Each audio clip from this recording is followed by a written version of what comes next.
Welcome to the National Pulse. I'm Raheem Kassam, editor-in-chief of thenationalpulse.com. Well, President Trump has hinted at the use of the Insurrection Act for a while. He first did so many weeks ago when all the madness began. But the White House appeared cowed by the response to his, in my opinion, excellent decision to clear Lafayette Square and stand outside St. John's Church. He spoke about insurrection again this past Friday. Let's hear it. We're not supposed to be involved unless we're invited in by the people that run. These are all Democrat cities, just so you understand, including D.C. So we're not supposed to go in unless we call it an insurrection. But that's a big statement. It's a big statement. No reason for it. But you know what we're going to do? We're going to have to look at it. Mark Meadows is here. We're going to have to look at it because we're not going to let that happen to people that go to the White House to celebrate our country.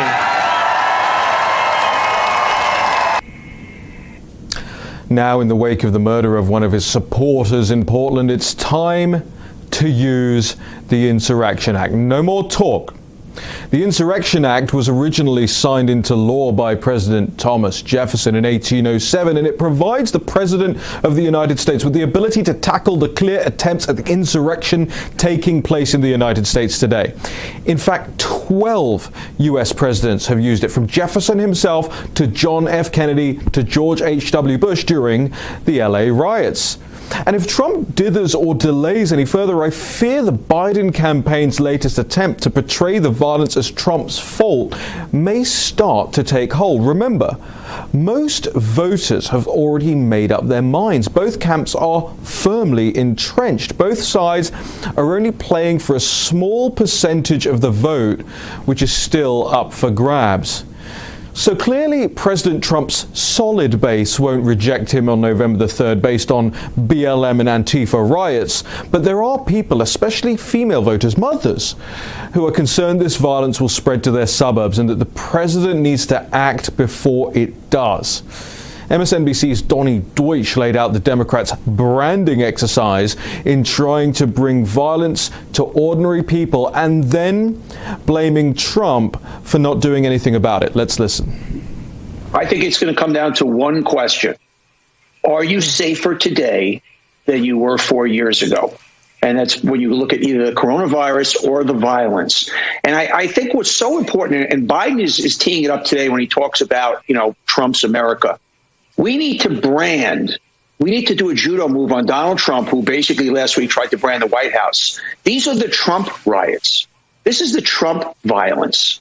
This is the Trump reality show of a more violent America. Joe, you touched on it on Friday, the irony, the absurdity that Trump's trying to run as a change candidate and that this is somebody else's problems. What Joe Biden has to be vigilant about, and it's got to be both Corona and the riots and the violence.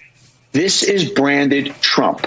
This is the Trump reality show. You are less safe today, whether it is Corona, whether it is the violence of the streets, because of Donald Trump. That is the state of this race. And this is the ultimate branding exercise to reverse back and will hopefully be the demise of Donald Trump.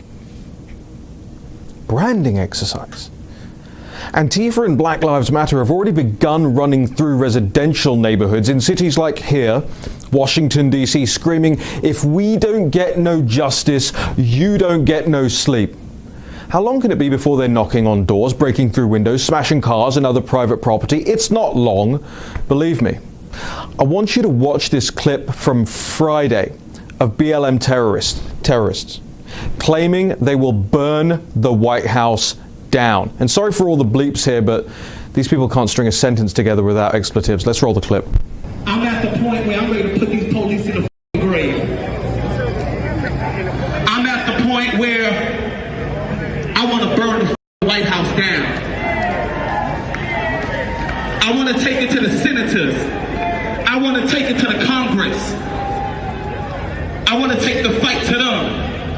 And at the end of the day, if they ain't gonna hear us, we burn them the down. I'm one that talk real. I talk it in New York, and I talk it in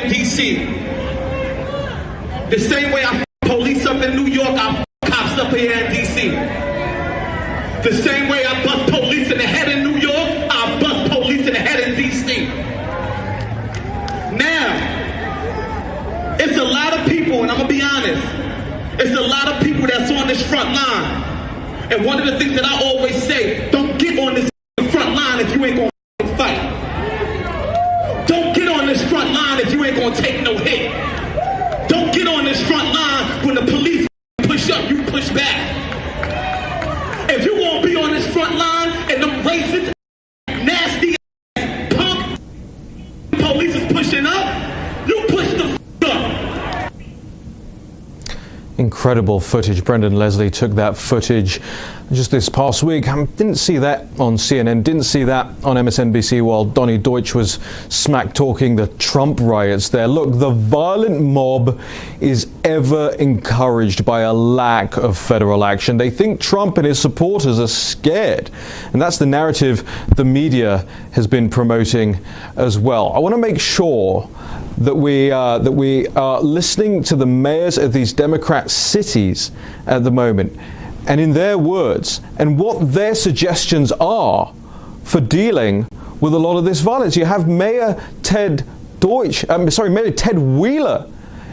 Look, it's time to push back. It's time to push back hard. There has to be federal action. Let's listen to Ted Wheeler. He claims that he doesn't have a solution to the violence. Let's play it.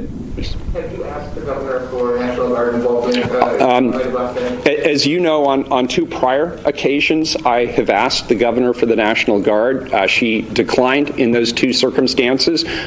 Well, I'm not sure how you specifically operationally can prevent this. So when local officials and state officials both refuse to deal with an emerging war in American streets, what's the solution? That's precisely what the authors of the Insurrection Act had in mind. I'm going to read now from a Congressional Research Service report from 1996, which confirmed the president's powers. Quote, Congress has delegated authority to the president to call the military during an insurrection or civil disturbance. Section 331 authorizes the president to use military to suppress an insurrection at the request of a state government which is meant to fulfill the federal government's responsibility to protect against domestic violence. Section 332 delegates Congress's power under the Constitution to the President, authorizing him to determine that unlawful obstructions, combinations or assemblages or rebellion against the authority of the United States make it impracticable to enforce the laws of the United States and to use the armed forces as he considers necessary to enforce the law or to suppress rebellion. And Section 333 permits the President to use the armed forces to suppress any insurrection, domestic violence, unlawful combination, or conspiracy if law enforcement is hindered within a state and local law enforcement is unable to protect individuals, or if the unlawful action obstructs the execution of the laws of the United States or impedes the course of justice under those laws. This section was enacted to implement the 14th Amendment and does not require the request or even the permission of the governor of the affected state. The Insurrection Act has been used to send the armed forces to quell civil disturbances a number of times during U.S. history, and most recently under the 1992 Los Angeles riots and the Hurricane Hugo in 1989, during which widespread looting was reported in St. Croix in the Virgin Islands. If the president decides, and I'm still quoting here, to respond to such a situation generally upon the recommendation of the Attorney General, if necessary, the request of the governor, he must first issue a proclamation ordering the insurgents to disperse within a limited time. If the situation does not resolve itself, the president may issue an executive order to send in troops. End quote. So first, President Trump must issue a proclamation ordering Black Lives Matter and Antifa insurgents to disperse. Fine. He can give them 48 hours to do so. He could give them a week. I don't care. Get it done. Dispersal is relatively simple. Then, if they refuse, he can send in the U.S. military. And he must. This isn't some little known or little used power. It was used by Presidents Jefferson, Jackson, Grant, Hayes, Cleveland, Wilson, Hoover, Roosevelt, Eisenhower, Kennedy, Johnson, and George H.W. Bush. They've all used the Insurrection Act. That's 12 presidents, 26% of the nation's commanders-in-chief who have saw fit to use the power to secure the nation. It's time for President Trump to do the same. This is the National Pulse, and we'll be right back.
Welcome back to the National Pulse, and a great thank you to everybody who over the course of this weekend has been sharing this show. I've been watching very closely, and we're very grateful to everybody who's been involved with helping us get this off the ground, from our supporters at the National Pulse to all of you out there who just love to watch and love to share our great guests. And we had some fantastic ones last week. Another fantastic one, Jack Brewer, last week. We've got another great Jack in studio today. Jack Murphy is the host of Jack Murphy Live. That's at Jack Murphy Live. I want you all to go and follow Jack Murphy. Jack is a DC native, has lived here for a very, very long time, not that long, very, very long time, has seen the shape that this city has taken, especially been out and about these last couple of days to see what's happened, especially on the background of the RNC and what happened outside the White House. Jack Murphy, thank you for being here in studio. Welcome to the show. Thanks for having me. Happy to be here. So many places to start, but I guess let's start with the most contemporaneous news story that you were a part of. I don't even know if you intended to be where you were when you were there,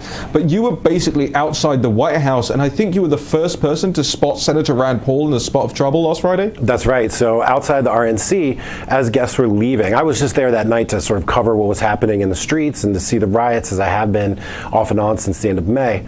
And I noticed that there were just a stream of guests coming out of the White House, and you could tell because it was the men in suits and women in red evening gowns, contrasted against the mob of people that were there protesting. And I noticed that there was no one helping these people. So as I was there trying to record the events, I was also at the same time directing guests away from the hot spots. They were just walking straight into a violent mob scene, and I was helping move them around to the right direction. And near the end of the night, when I was ready to just sort of go home, I decided to leave, and there was Rand Paul standing there with his wife and I think two other women. And I was like, man, Rand Paul, you cannot be here. So I walked up to him and I said, where was this exactly? This was on right near the W Hotel, about 14th Street Northwest. That's literally right across from the White House grounds for the people that don't know. 1 block away from the White House, absolutely. All you have to do is cross a crosswalk to get there.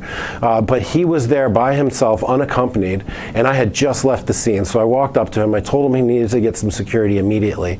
We guided him to one police officer, and he stood there sheltering behind one police officer as the mob of about 50 to 75 people approached.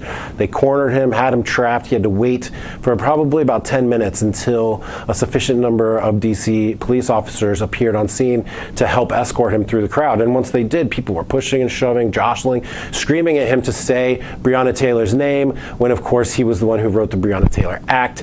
And so the irony of all that wasn't lost on me. And at one point even, it was so bad that the woman had lost her shoe, and they were taking her shoe and like shoving it and throwing it around and screaming at her. And it was just a really violent scene that could have been a whole lot worse.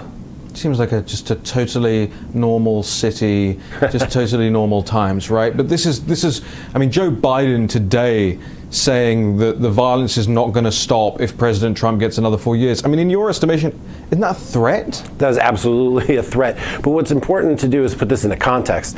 All of the Antifa and Black Lives Matter, they're working in conjunction and network with academics and other institutions and now the corporations and New York Times especially. And these terms and ideas have been really escalating in a spike since around 2011. Okay, and there was obvious Antifa action and presence on the streets in 2015, from what I could recall. Right. I remember in 2016 just going to the deplorable inauguration party. There were hundreds of people protesting and rioting in the streets. Well, we've got to go to a quick break, but when we come back, I want you to explain that. Explain what the deplorable was, explain how it all came together, you know, what your purpose there was on the day, and what happened to the people trying to get there. But just hold that thought. Our guest is Jack Murphy at Jack Murphy Live. Make sure you're using this break to go and find him on social media. Follow him. Make sure you're following the National Pulse across everything as well.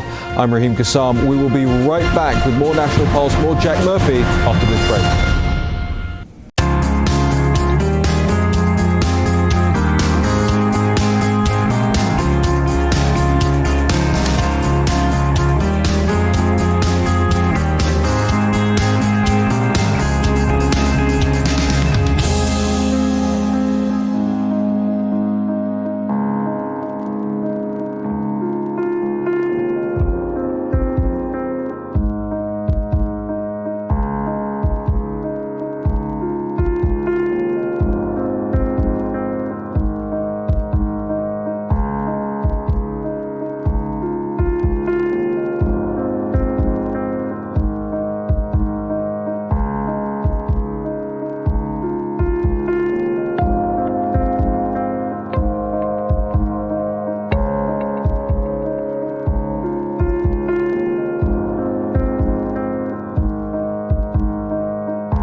Well, welcome back to the National Pulse. I want to thank the War Room crowd that carries over from the War Room show that ends at noon and sticks around here on America's Voice just for yours truly. I really appreciate that. And I know the America's Voice team really appreciates all of you being part of the record-breaking viewership we had last week. So stay tuned. We've got a whole lot more on this network and on this show that we're going to be bringing you in coming weeks. Our guest is Jack Murphy. Jack, really grateful to have you here because you also offer a local perspective, right? How long have you lived in this city? I've been in D.C. since 1995, and my children were born and went to school here. So I'm invested in Washington, D.C. I've seen it change coming out of, which interestingly enough, the 1968 riot cycle. So this town has been operating under the backdrop and the overhang of the 1968 riots that gutted all of 14th Street and other major commercial sections in D.C. and left the city in rambles, in shambles and ruins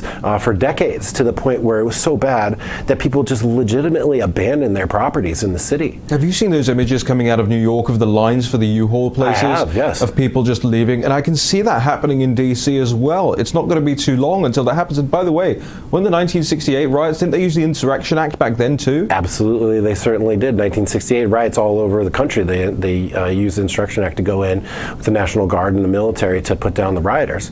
And so this city for sure has the scars of 1968 riots still with it to this day.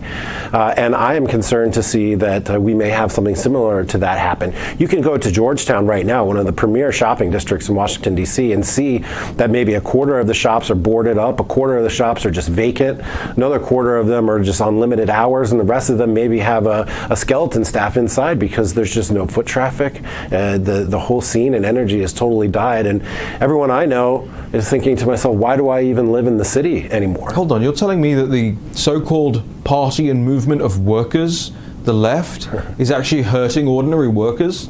Absolutely. And Washington, D.C. knows what it's like. And so that's why I'm afraid that that's going to happen here as well. And I've been covering with Antifa and the riots and their sort of violent activity here in D.C. for years. So to hear these folks say, Donnie Deutsch saying that this is the Trump riots is absolutely absurd. Black Lives Matter, Antifa, and the ecosystem that supports them have been operating and functional well before Donald Trump was even a candidate. Well, talk to us a little bit about that, because you were mentioning in the break and just before we went to break the deplorable, right? So what was the deplorable and what happened outside? The deplorable was the sort of new right, new media celebration inaugural party for the president's election. And it was held at the National Press Club, downtown Washington, D.C., a historic place. And when my girlfriend and I went, we didn't know what to expect because we hadn't seen anything like this really.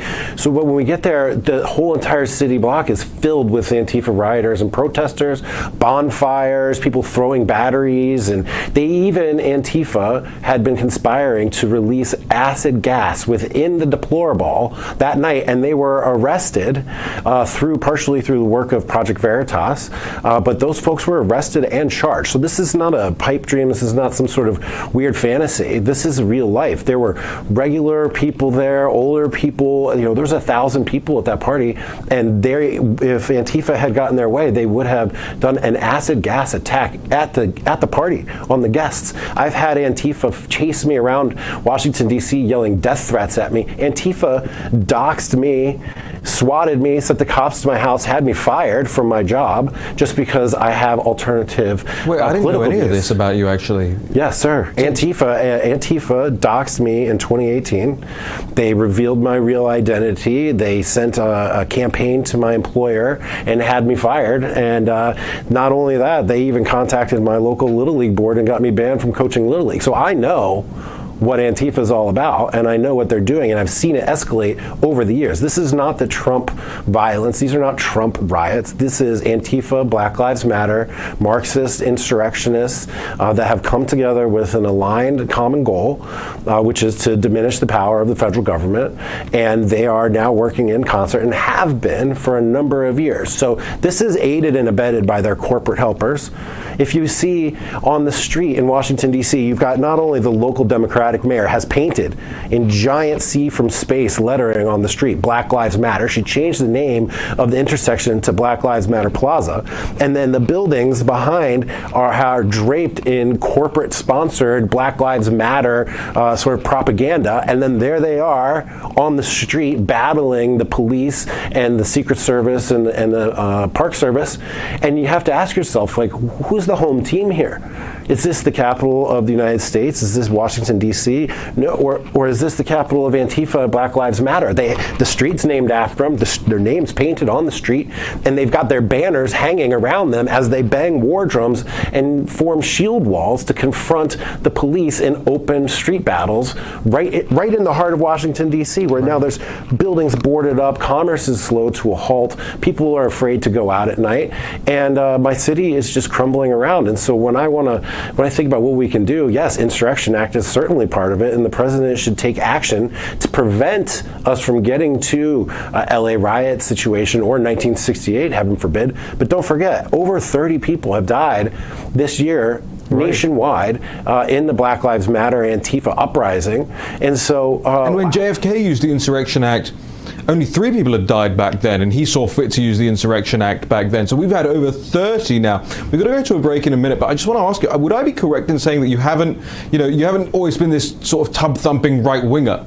right? you come from a different background. Indeed, I did. I was a Democrat. I voted for Obama. I considered myself a lifelong Democrat until around 2014 or so, when I started to see all the craziness on the left take place. They're sort of becoming anti-American, really. And you wrote a book about it. I wrote a book. It's called Democrat to Deplorable. You can find that on Amazon. It's still selling Still tons. Selling like crazy. In fact, it's had an uptick, I think, right? It really Which has. tells you kind of where people's heads are at. Absolutely. Just recently was number 4 with the white fragility and anti-racism books and coddling of American mind, and there was Democrat to Deplorable. So this is the silent majority. 9 million people voted for Obama and then for Donald Trump in 2016.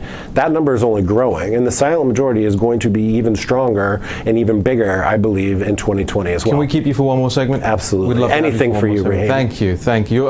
Mine's the only show you'll do. You can get him at Jack Murphy Live. Make sure you get his book From Democrat to Deplorable, soaring up the rankings on Amazon. Again, might tell you where a lot of Democrats' heads are at right now. We're certainly seeing some of that playing out in some of the polling, as much as Chris Cillizza and CNN wants to bury all of that stuff. And I just realized something, by the way. In the last week, we've only been around a week and a half, 2 weeks on this show.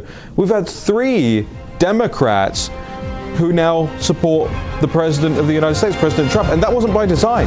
That's just accidental. That just shows you how many people are coming over. We'll have more after this break.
Well, Jack Murphy is our guest. He's the author of From Democrat to Deplorable. I want to make sure, if we can, that we can get an image of that book on the screen by the end of this segment here. Just do a little promo for you, Jack. We're really grateful to have you here and that you've stayed an extra segment with us here as well.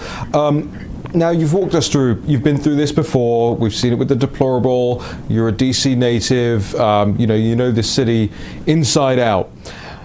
So talk to me about when you see this in other places and you see what the reactions are in other places. So Portland, for instance, we saw Portland people here in DC, did we not, this weekend? Yes. And and just talk to us a little bit about that, and then maybe what we've seen in Portland, and especially that reaction when that man was shot.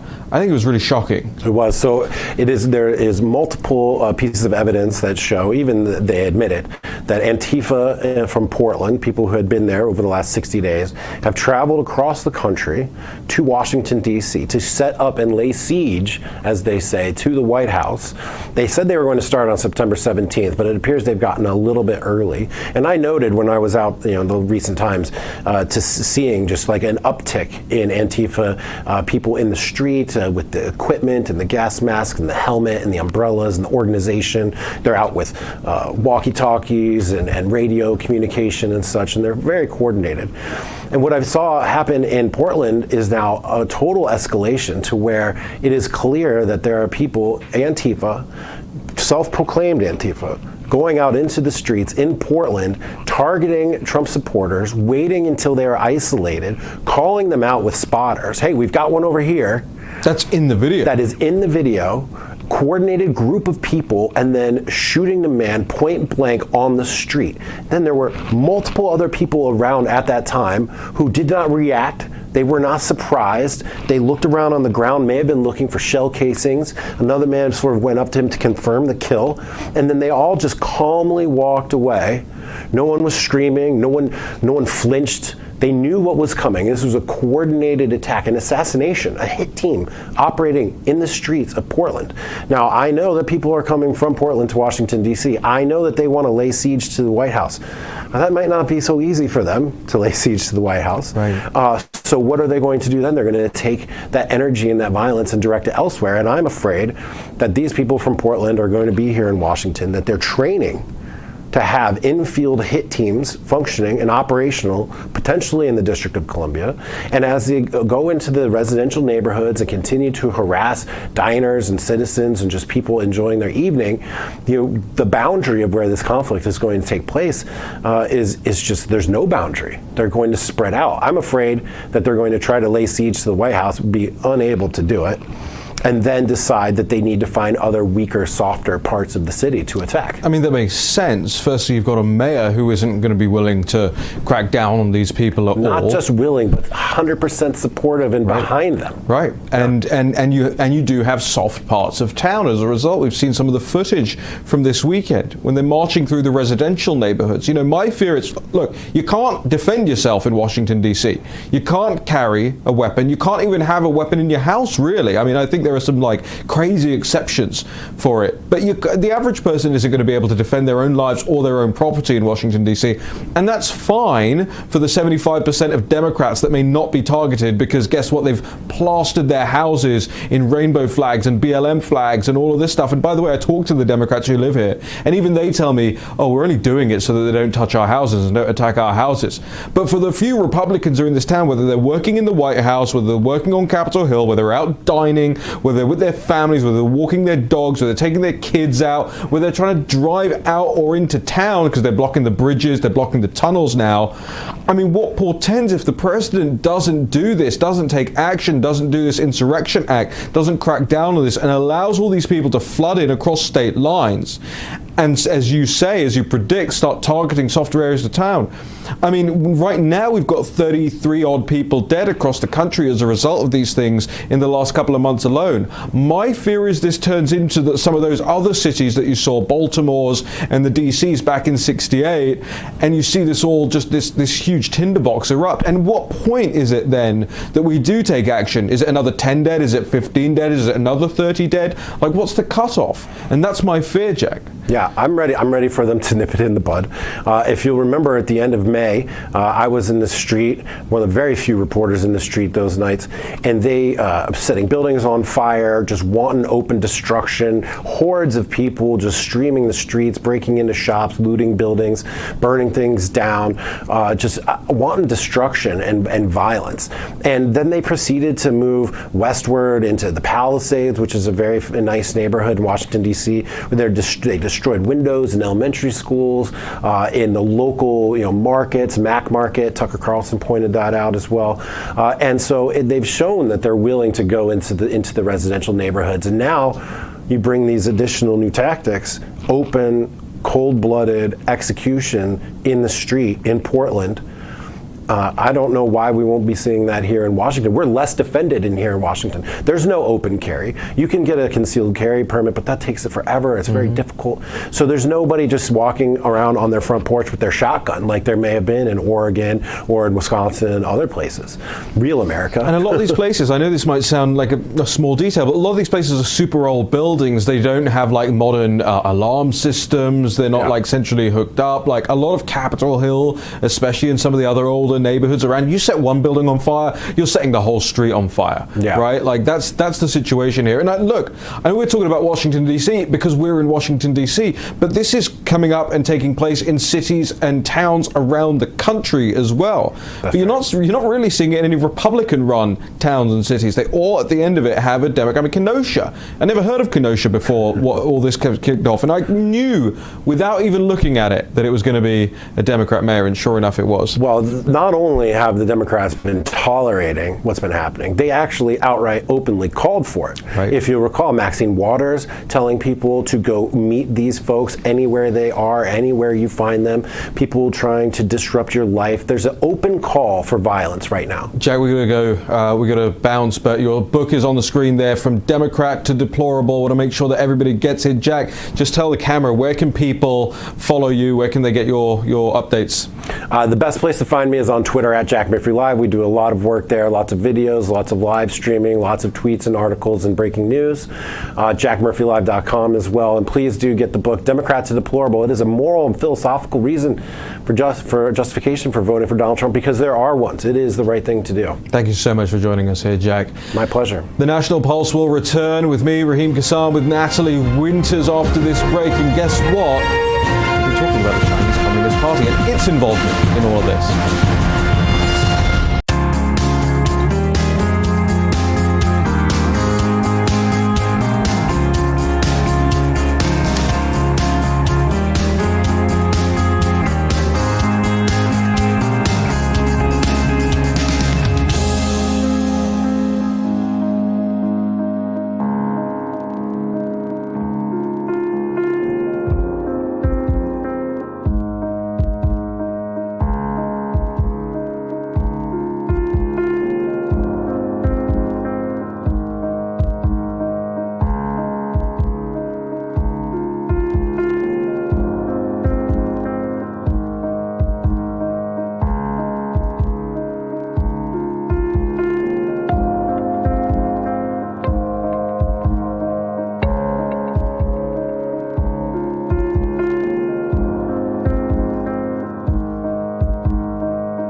One of my favorite things is live television and live production. You guys don't see any of it at home, but in the breaks, about 100 people run in here and fix things, and got to get Natalie Winters in seat here and Jack out. And by the way, Jack Murphy, there's nobody whose side I would want to be on more, or who I'd want to be by my side if I was in one of these things. That guy's 6'5" and 250 pounds. It's not just that I'm small, he's massive, so that's why he's sitting next to me. He looks like Godzilla sitting next to me. Somebody who's not Godzilla is Natalie Winters. You're not Godzilla, are you?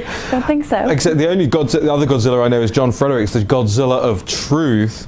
But you are Godzilla as far as the CCP is concerned, at least, terrorizing them every minute you can, and with good purpose and good reason as well. I mean, the Chinese Communist Party's role in this is not to be ignored. We're talking about the insurrection taking place in the United States. We're talking about where these groups are getting organization tools from, where they're getting impetus from, where they're getting material support from.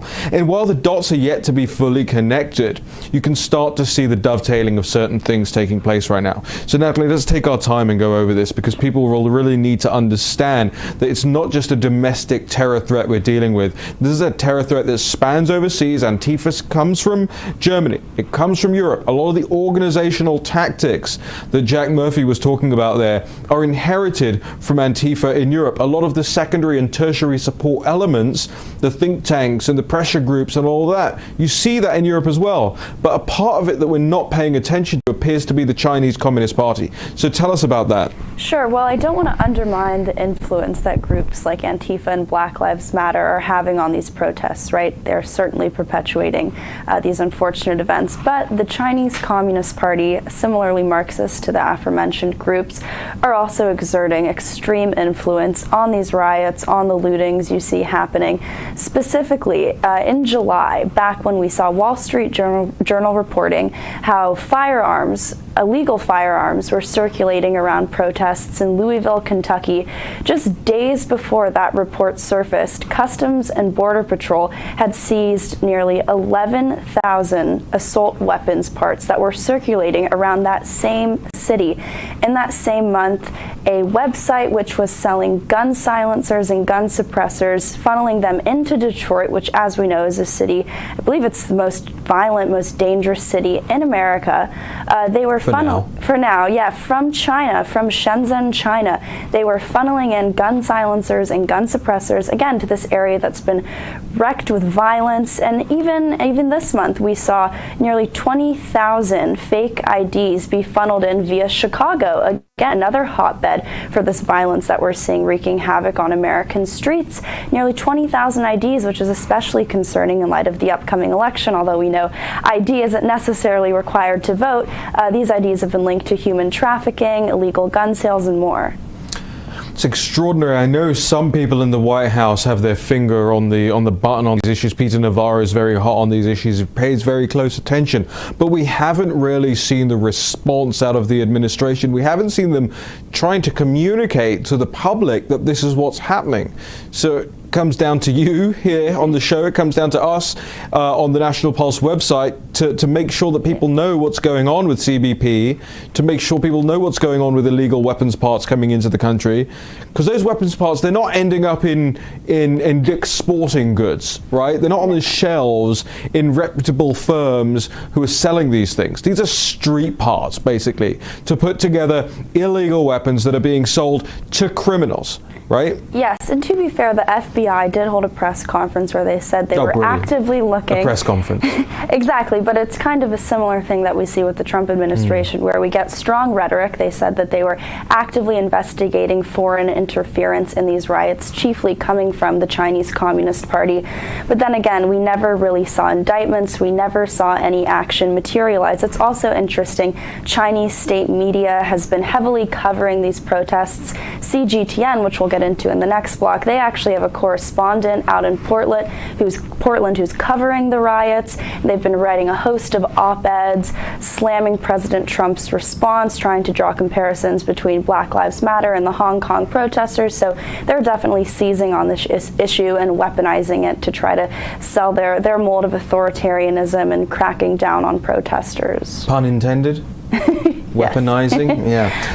They absolutely are doing that, and CGTN is something we are going to talk about in the next segment as well, because there's a very curious situation unfolding with CGTN. There's always a curious situation unfolding with CGTN. If you don't know this, by the way, ladies and gentlemen, CGTN is a China Global Television Network, right? This is a Chinese Communist Party state-sponsored news outlet. It's like BBC for commies, except that's the BBC as well. But it's BBC for the totalitarian Communist Party of China, and not only do they push anti-Trump news out there and it just allowed free reign, almost complete free reign here in the United States. I think recently they had to start registering under the Foreign Agent Registration Act, but almost completely free reign. Go to Portland, do what you want, help people, cover up stories, make up stories.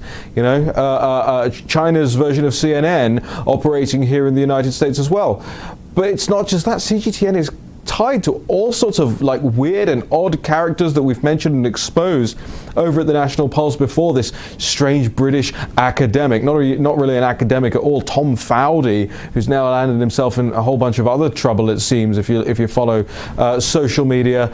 And these guys, Natalie, they just seem to pick on kind of losers who don't have a career path forward in the political world or in the think tank world, and are kind of at a dead end, and they kind of seem to approach them and be like, hey, we'll launder the information, whatever you guys want to put out there, or rather, you can come and work for us and we'll tell you what to write about. Because it seems like Tom Fowdy comes out every day with some gibberish on CGTN's opinion pages, and they are mostly opinion pages now on CGTN's website. But this is the Chinese Communist Party waging a propaganda war here in the United States against a sitting president in the United States. Natalie, we've got about 30 seconds left here. Why aren't they just banned from the country? Well, remember, CGTN is in lockstep with American companies, with Democrats. You saw Pelosi's former communications director go on to lobby for CCTV, which is the parent company of CGTN. Our American establishment media outlets have routinely liaised with the outlet, attending conferences in China, so they're deeply embedded within this city. We'll come back to it in just a second. We're going to go to a quick break now. I want to make sure everybody knows where they can go to support Natalie Winter's awesome investigations. thenationalpulse.com/Natalie if you want to support her work, nationalpulse.com/support if you're just generally supportive of the work we do here. We'll come back and tell you about this curious situation unfolding with Chinese news agencies in Australia.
lot of people asking me how they can watch this show, how they can keep up to date with America's Voice and everything that's on this network. You can do it in several different ways. You can download the Pluto app, that's free. You can watch it on there. You can download the America's Voice stream on Roku. I watch it on my Apple TV. It's plugged straight into my television. You can watch this on Facebook, on the National Pulse's Facebook page, on my Facebook page, Raheem Kassam. You can watch it on YouTube. There are lots of places, and we're on YouTube at the National Pulse as well, where we pop the shows immediately afterwards also. So make sure that you're taking active steps to be engaged, to be one of the engaged citizens in your country. Wherever you are in the Western world or beyond, we want to hear from you, so make sure that you are part of the National Pulse. We're also going to be reading out the names of our supporters every Fridays on this show. If you want to support the site, we're not big corporate backed or anything like that. It's thenationalpulse.com/support. Well, speaking of anywhere around the Western world, Australia, I think we count in the league of countries within the Western framework and with Western governance and Western principles. Australia and China seem to be having a bit of a Barney, as we say, at the moment. Australia really is, as Steve Bannon said on our War Room show this morning, ground zero for a lot of what the Chinese Communist Party tries to do. And it looks like they're goading the Australian government. Again, tell us, Natalie Winters, what is happening now? What's the latest developments between China and Australia? Well, the details remain very murky. The story's still developing. But what we know for certain is that Chang Lei, who was originally born in China but secured Australian citizenship in 2002 and lived there from then on. She worked as a reporter for a host of different outlets, but at the time of her arrest, which was on the 14th of this month, she was working for China Global Television Network, CGTN, as we were talking about in the last block.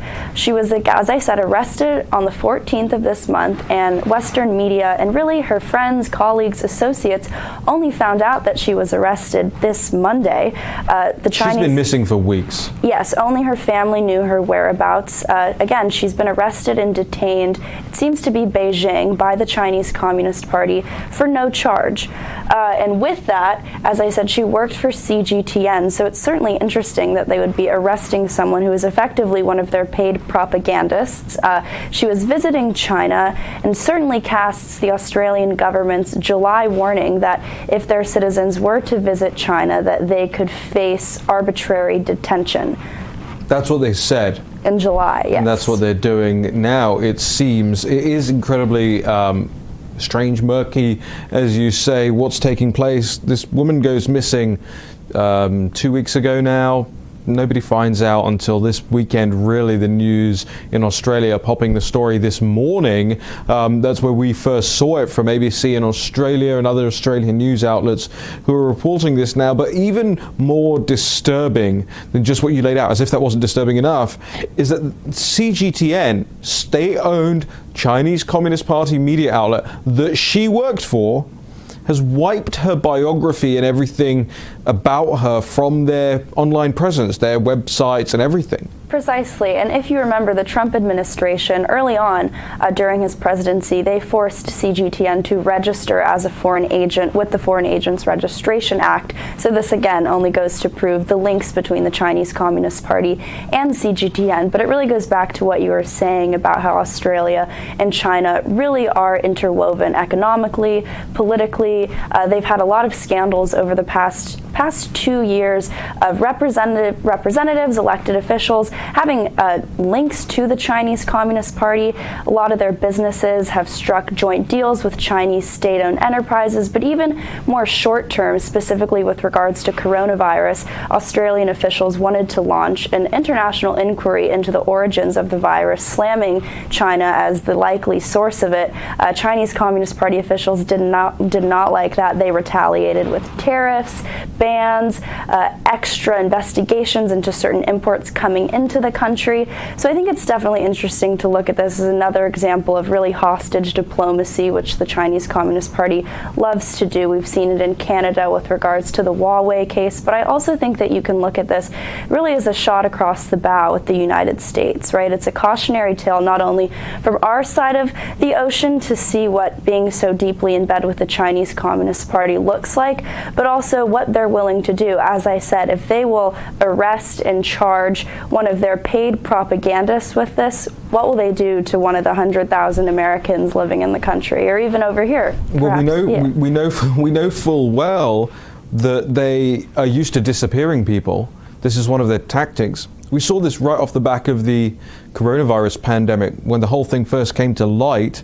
One of the doctors from the Wuhan lab went missing, and in the very same way, all of their biography, everything about them online, just disappears, to the point where they even remove their pictures from the internet. They unperson them. They completely disappear them.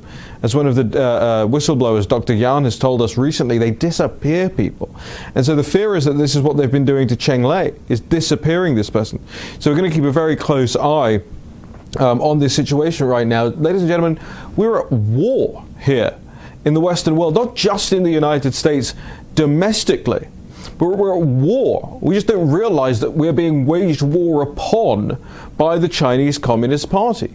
On repeat, we're seeing these things. And if you think, oh, Australia is the whole world away, what does this have to do with us? Australia is one of the Five Eyes intelligence sharing partners. They are critical partner of the United States, of the United Kingdom, of many European countries. They speak the same language as us. They have the same culture as us. An attack on them is an attack on the rest of us. And when the Chinese Communist Party continue to saber rattle and treat Australian citizens like this, I fear that it won't be too long until we see the same routinely being used, these tactics being used against American citizens, against British citizens, against European citizens and beyond. Natalie Winters, just want to thank you for explaining that all to us here on the National Pulse. Just tell our audience where they can see more from you. Sure, I'm on Twitter at Natalie G. Winters. I told you last week you need more than that. What have you done? I haven't done anything yet. You can't get the help nowadays. I'm too busy well, that's right. Writing the stories, researching the stories. Natalie, if Natalie Winters is on your case, you've got a problem, I'll tell you that much. Right, we want to thank all the production staff, everyone out there who's responsible for sharing the show, our brilliant guest, Jack Murphy, in the first part of the show. If you missed any of that, make sure you go back and listen to Jack Murphy, from Democrat to deplorable, what his warning is about what's going to happen when the left, coming in from Portland, tries to besiege the White House, and what it portends for Washington, D.C. and this election. Meanwhile, Joe Biden's out there on the stump making more threats that if he doesn't get elected, there'll be more violence. We'll be following all of that and more. The full stuff is on the National Pulse website, thenationalpulse.com. See you tomorrow.